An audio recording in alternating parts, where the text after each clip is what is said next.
والله أكبر في السماء تتعالى. وهذا طريقنا ومنهجنا الذي عهدتمونا عليه ومتابعينا يعرفونه.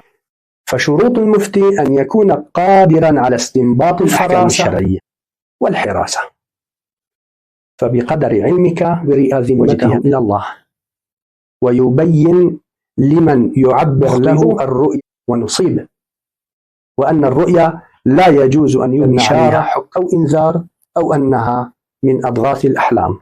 راجعوا حلقاتنا السابقة، وقال هذه الأمور لمن رأى الرؤيا: أصبت في شيء وأخطأت في أشياء، فإن كان هذا لخير جميل كان فيه سمونا، كانت به أمجادنا تتوالى، كانت عزائم أمتي خفاقة، والله أكبر في السماء تتعالى، والله أكبر في السماء تتعالى. الحمد لله رب العالمين، اللهم صل على نبينا محمد وعلى آله وصحبه أجمعين، ومرحبا بكم إخوتي وأخواتي وأحبابي الكرام في هذه الحلقة المباركة الطيبة، والتي نسأل عنها دائما. الجواب ستجدونه في هذه الحلقة مع أخوكم أبو يحيى.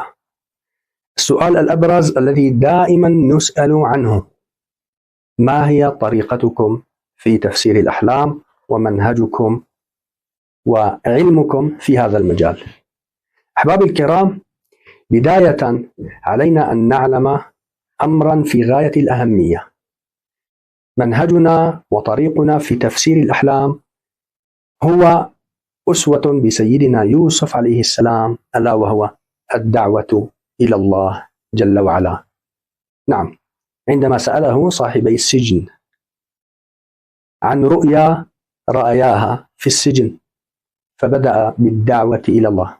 فطريقنا ومنهجنا أولا وأخيرا هو الدعوة إلى الله والتناصح في الدين، وهذا طريقنا ومنهجنا الذي عهدتمونا عليه، ومتابعينا يعرفون هذا من خلال متابعتهم الحثيثة لنا على صفحاتنا في وسائل التواصل الاجتماعي وعلى صفحتنا في تيك توك. كيف نفسر الأحلام ومن أين أخذنا هذا العلم؟ طبعا قلت لكم سلفا أن هذا العمل بالمجمل نسأل الله تعالى أن يكون في ميزان حسناتنا أجمعين، وفي ميزان حسنات والدي رحمه الله، وصدقة جارية لكل من يساهم في نشر هذا العلم.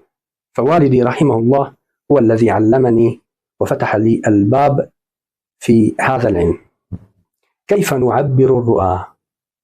ببساطة أحبابي الكرام، الجواب في سورة سيدنا يوسف عليه السلام. الله تعالى يقول على لسان عزيز مصر: يا أيها الملأ أفتوني في رؤياي إن كنتم للرؤيا تعبرون. فهي كالإفتاء الشرعي. وشروط المفتي أن يكون عالما بالقرآن الكريم وسنة النبي صلى الله عليه وسلم، وعالما بأحوال الناس والأعراف التي يعيشون بها. فعلى سبيل المثال لا على سبيل الحصر، القهوة المرة توزع في الأتراح وتوزع في الأفراح، فحسب من رأى الرؤيا يعطى الحكم. فشروط المفتي أن يكون قادرا على استنباط الأحكام الشرعية من القرآن الكريم والسنة النبوية الشريفة، وربطها مع الرؤيا باجتهاد وفراسة وعلم، ويعطيها للرائي، ويعطي الجواب الأقرب إلى الصواب، وبقدر قربه من الله وعلمه واجتهاده، بقدر ما يعطي الجواب الأقرب إلى الصواب بنسبة مئوية أعلى. فإذا هذا العلم أحبابي يعتمد على الدراسة والفراسة والحراسة. فبقدر علمك واجتهادك وحرصك على التعلم وقربك من الله عز وجل، بقدر ما يكون الفتح الرباني أقرب إليك وجوابك أقرب إلى الصواب.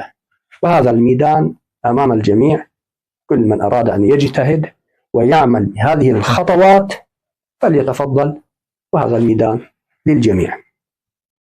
أيضا أحبابي الكرام، على معبر الرؤى أن يبرئ ذمته إلى الله ويبين لمن يعبر له الرؤيا، يبين له أن الرؤيا بين البشارة والإنذار، أو أنها من محض أضغاث الأحلام وحديث النفس الذي لا تأويل له، كما أسلفنا الذكر في الحلقات السابقة.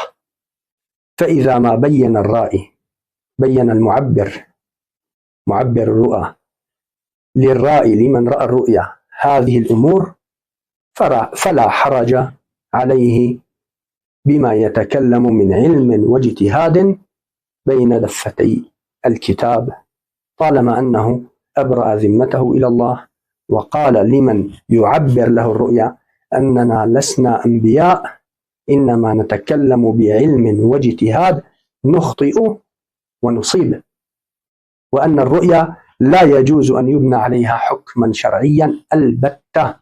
وقلتها في بيت شعر: لا تبني على الأحلام أحكاما واجعل طريقك للرحمن إقداما. فلسنا أنبياء حتى نبني حكما شرعيا على رؤيا رأيناها، وليس من يعبر الرؤيا بنبي أيضا. هذا المنهج الذي تحدثت به منهج الإمام الجليل رحمه الله كبير مفسري الأحلام الإمام ابن سيرين، كما حدث في قصة معه سنرويها لكم في الحلقة القادمة إن شاء الله. فإذا أحبابنا الكرام، نبين لمن يروي لنا الرؤيا، نبين له هذه الأمور كلها، ونقول له أن الرؤيا لا يبنى عليها حكم شرعي، وهي بشارة أو إنذار، أو أنها من أضغاث الأحلام. راجعوا حلقاتنا السابقة لتعرفوا أكثر مما نتحدث عنه الآن. وإذا ما أبرأ ذمته إلى الله، المعبر إذا أبرأ ذمته إلى الله وقال هذه الأمور لمن رأى الرؤيا، فلا حرج عليه في أن يتكلم ما بين دفتي الكتاب بعلم واجتهاد، قد يخطئ ويصيب. فليس من رأى الرؤيا كما قلنا نبيا، وليس المعبر بنبي، إنما محض اجتهادات وعلم يخطئ ويصيب. سيدنا أبو بكر الصديق رضي الله عنه كان في حضرة النبي صلى الله عليه وسلم، فجاء رجل وطرح رؤيا، وكان لا يتجرأ أحد من الصحابة الكرام أن يفتي بأمر والنبي صلى الله عليه وسلم موجود إلا سيدنا أبو بكر رضي الله عنه. فأفتى سيدنا أبو بكر بهذه الرؤيا وسأل النبي صلى الله عليه وسلم: يا نبي الله، هل أصبت؟ فقال له عليه الصلاة والسلام: أصبت في شيء وأخطأت في أشياء، فإن كان هذا لخير البشر بعد النبي صلى الله عليه وسلم، فكيف بنا نحن حفظكم الله.